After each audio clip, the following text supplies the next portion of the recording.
নবী বলে, আল্লাহর যেই বান্দা একাকী আল্লাহর জিকির করতে শুরু করে, অতঃপর জিকির করতে করতে চোখে পানি দিয়ে চোখ ভিজায়া ফেলে, গাল ভিজায়া ফেলে, তো আল্লাহ আরশে আজিম থেকে রাত্রি নিশীতের একাকী সেই বান্দা জিকিরকারীকে ডেকে বলে, শোন, তোরে না আমি কিয়ামতের দিন আমার পাশে রাখো,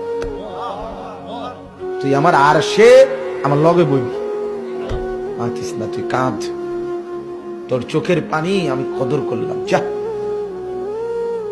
ইউযিল্লুহুমুল্লাহু ফি যিল্লি, আল্লাহ আরশের নিচে ছায়া দিবে আল্লাহর সেই বান্দাকে যে বান্দা একাকী আল্লাহর জিকির করে আর একাকী কাঁদে। ফাফাদাত আইনা, চোখ ভাষায় কেঁদে গেল। আল্লাহ আমাকেই তৌফিক দান, আমাকেই তৌফিক দান।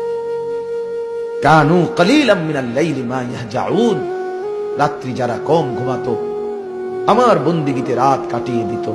আল্লাহর নবী সাল্লাল্লাহু আলাইহি ওয়াসাল্লামের স্ত্রী আম্মা জান আয়েশা রাদিয়াল্লাহু তাআলা আনহা, এশার নামাজের কিছুক্ষণ পরে নবী আসছে ঘরে। আল্লাহর নবী সাল্লাল্লাহু আলাইহি ওয়াসাল্লাম